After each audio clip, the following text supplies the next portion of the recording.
Go! Ayan, maaari ba munang tumayo ang lahat para sa ating pagpungan ng panalangin? Sa ngalan ng Ama, ng Anak, ng Espiritu Santo. Amen. Okay, magandang araw mga bata. Ayan, bago umupo ang lahat, maaari pagpunan muna ang inyong paligid. Kung mayroon kayong nakitang basura, at inyo itong pulutin at mamaya italapon natin sa basurahan. Tapos na ba mga bata? Ayan, maaari na kayong magsiupo. Salamat po! Ngayon naman ay alamin natin kung sino ang lumiban at diliban ngayong araw. Maaari magtumingin sa inyong kaliwa, sa kanan, likod at harapan. May nawawalang ba sa inyong kaklase? Wala! Ayan, ako'y nagagalak dahil kayo ay dahil walang lumiban ngayong klase at handang-handa kayong makinig at matuto. Ngayon naman ay alamin natin kung ano ba ang ating mga alitutunin sa loob ng ating klase kapag nagsimula na ang ating talakayan. Okay, maaari bang sabayan ang aking pagbabasa? Oo! Matanggal po. Yan, matanggal. Yan. Una, linisin ang iyong lugar. Okay, maaari bang sumabayan lahat? Linisin ang iyong lugar kung ito ay naigalan. Pangalawa, makinig ng mabuti sa sinasabi ng guro. Pangatlo, ibahagi ang iyong gamit sa iyong klase na nangangailangan. At panghuli, taas ang kamay kung nais sumagot o may nais sabihin sa guro. Ayan, naunawaan na ba ang ating alitutunin? Ayan, kung naunawaan ang ating alitutunin, ay meron tayong isang makakasama ngayon sa ating klase. Nais nyo ba siyang makilala? Okay, ang mga kasama natin ay si... Okay. Siya ang ating mga kasama ngayong araw. Kilala niyo ba siya? Sino kaya siya? Okay, si Dora ay kilala bilang isang explorer. Okay, the explorer o isang manlalakbay. Okay, ngayong araw ay may mensahe sa atin or may isang mission daw ngayon si Dora ngayong araw. Okay, at kailangan ay makiisa ang ating ang isa sa inyo, ang ilan sa inyo ay Dora. Okay, babasahin ko ang kanyang mensahe. Okay, ako si Dora. Mahilig akong maglakbay kasama ang aking kaibigan na si Bubus. At bilang isang manlalakbay, may isa akong misyon ngayong araw sa silid-aralan na ito. Kailangan kong makilala or malaman ang pangalan, edad, kaarawan, tirahan at pangalan ng magulang ng piling mag-aaral dito sa ating klase. So ngayon, sino kaya ang gustong magpakilala kay Dora para maging isa siyang para maging kaibigan niyo si Dora? Okay. Ipapakilala niyo lamang ang inyong sarili kay Dora. Okay, sino kaya ang gusto sumagot? Okay, ikaw, parang gusto mo maging kaibigan si Dora. Okay, maaari mo bang ipakilala ang iyong sarili kay Dora? Okay, ganyan na lang sa iyo. Ako po si Arthur Aquino po. Nasira po sa barangay Macabet ng Quezon. Itong taong lang. Ayan. Ang pangalan po ng mga magulang ko ay si Jennifer at si Eric po. Salamat po. Ayan, maraming salamat. Dahil ikaw ay nagpakilala kay Dora, meron ibibigay sa inyo si Dora.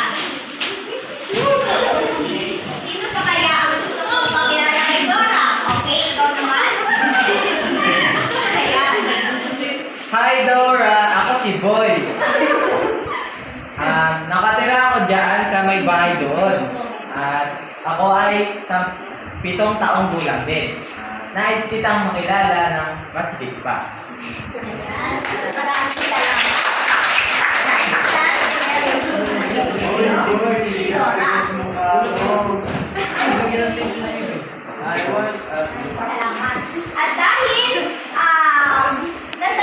nagawa na natin ang misyon ni Dora ngayong araw, ay siya ay magpapaalam na. Maaari na ba kayo magpaalam kay Dora? Bye!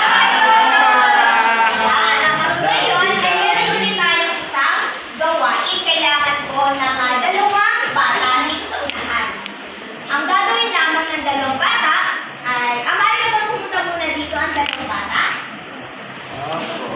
Dalawang bata. Sige. Ayan. Ang ating gagawin halimbawa, bago mo lamang siyang makilala, paano mo naman ipapakilala ang iyong sarili sa kanya?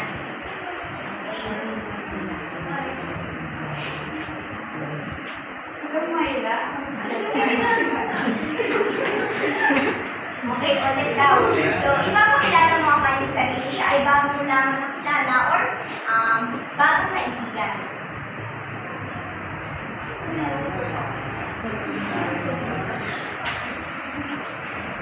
O, pwede pa rin naman daw. Sige, ikaw naman ang magpapakilala. Hello, kumusta? Ako nga pala si Maida. Ano pangalan mo? Sorry, maraming salamat. Maraming nakikita.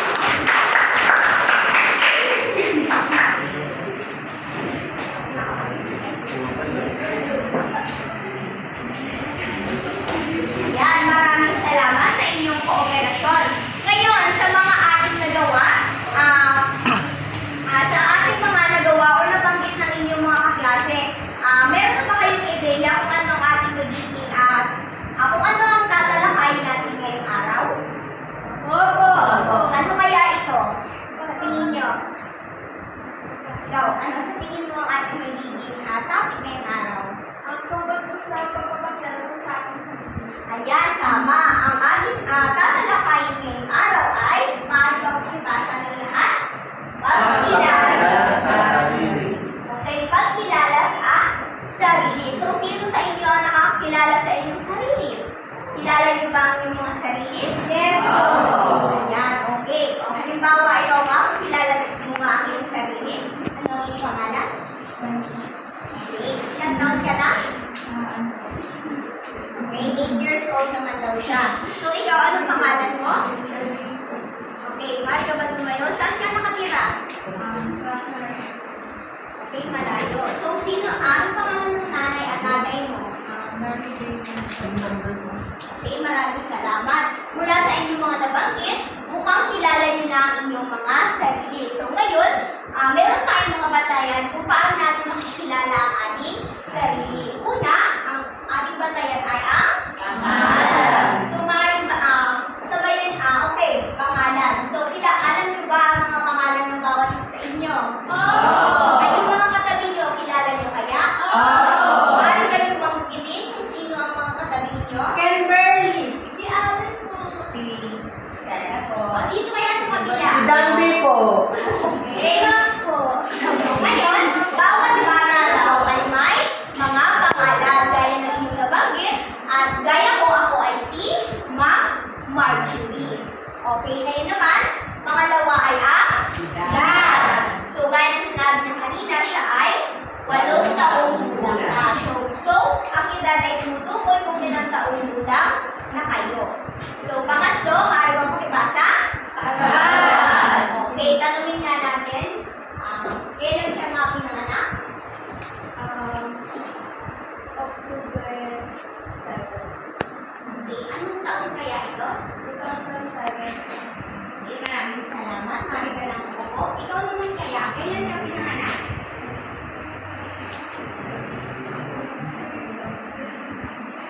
Okay, maraming salamat dahil alam niyo ang inyong mga kaarawan. Okay, pang-apat, maaari bang pakibasa? Tirahan. Okay, ang tiraan naman daw ay tumutukoy sa lugar at lokasyon kung saan naroon ang inyong bahay. Alam niyo ba kung saan kayo nakatira? Saan nakapwesto ang iyong bahay? Okay, sa barangay Pakabit. Ikaw naman, Abigail? Sa Barangay White po. Okay, maraming salamat. So, ang tirahan ay tumutukoy sa lugar at lokasyon kung saan naroon ang inyong bahay. At pakita, magulang. Okay, ang magulang naman ay sila, ang iyong nanay at tatay na nag-aalaga sa iyo, or yung mga, yung mga magulang sa inyo. Okay, sino ang, ikaw, makikipag-tumayo? So, sino ang kasama mo sa iyong bahay? Okay, anong pangalan ng lola mo? Okay, so yung kanyang lola ang tumatayong magulang niya sa kanyang bahay. So, So sa mga batayan para makilala natin ang ating mga sarili, mahalaga na makilala natin ang ating mga sarili para malaman natin yung ating mga kahinaan at kalakasan.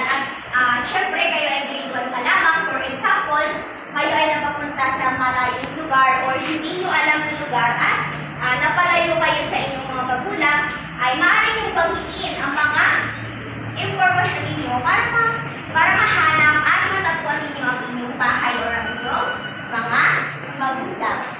So ngayon, naunawaan na ba ang ating tinalakay ngayong araw? So, sino ang maaaring sumagot kung ano nga ba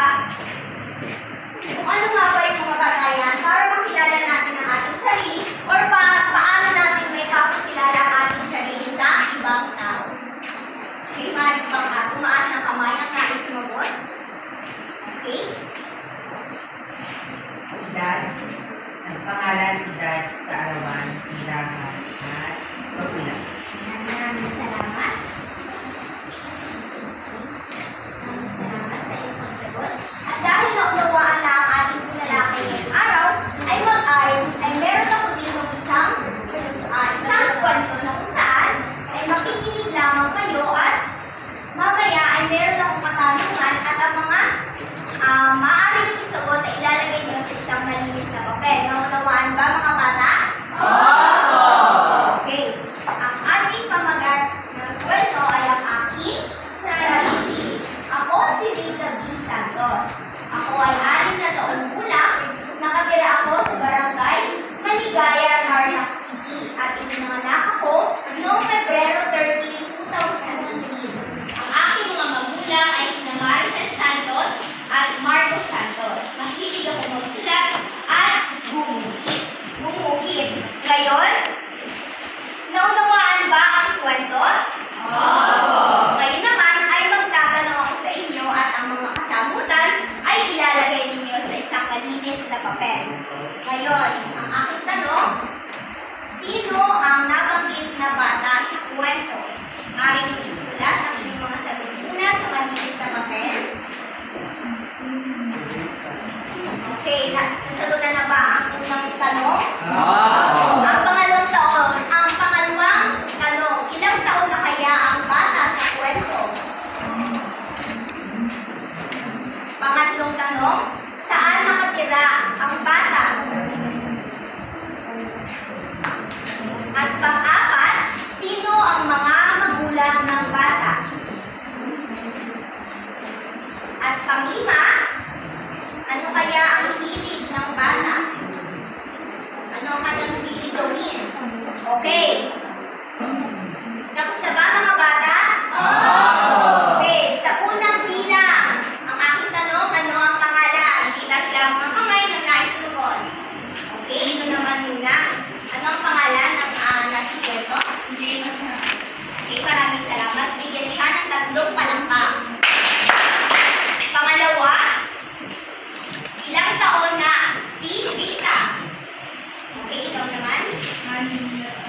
Bigyan siya ng 3 palakpak. Pangatlo, saan nakatira si Rita? Okay, ikaw? Ayan, very good. Bigyan siya ng 3 palakpak. Pang-apat, sino ang kanyang mga magulang? Okay? Maraming salamat. Okay, bigyan siya ng 3 palakpak. Ang pang-apat tanong ay ano kaya ang hilig ni Rita? Okay, ikaw? Sumulat at bilang. Ayan, maraming salamat sa inyong pagsagot. Bigyan siya ng 3 palakpak. Ayan. Ngayon naman, ay dahil natapos na ang ating isang gawain, meron ulit ako sa inyong isang gawain. Gusto niyo ba yun mga bata? Okay. So ngayon, ang ating gawain ay maaari bang basahin ang ating panugot? Kumpletuhin ang hinihingi impormasyon. Gawin ito sa malinis na papel. Okay, pakikuha ng mga papel ninyo. Ayan. Ngayon, ay pupunan nyo lamang or kukumpletuhin ninyo ang mga nakalagay na dapat informasyon na nakalagay dito sa mga susunod. Una ay ang pangalan, edad,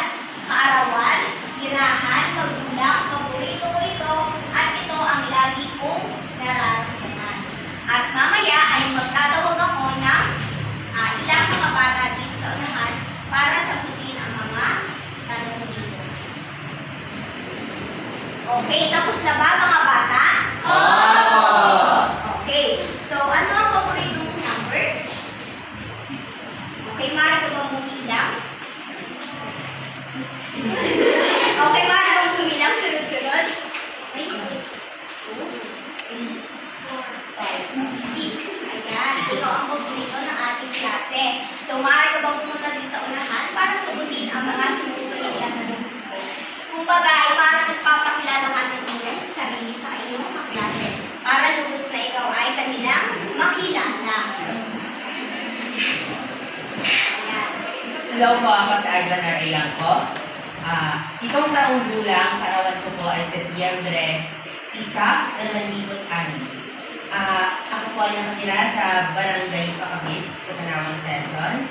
Ang mga magulang ko po ay si Jennifer at Eric Ayangko. Ang paborito ko po ay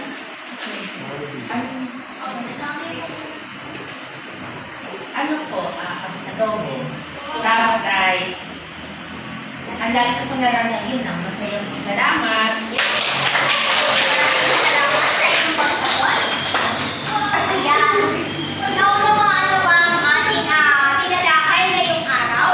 Opo! Ayan. Meron ako dito nakita na kanina pa ituwang-tuwa sa ating pagtatalakay. So, ikaw, ngayon, maaari mo bang ibahagi sa amin kung ano ang natutunan mo ngayong araw?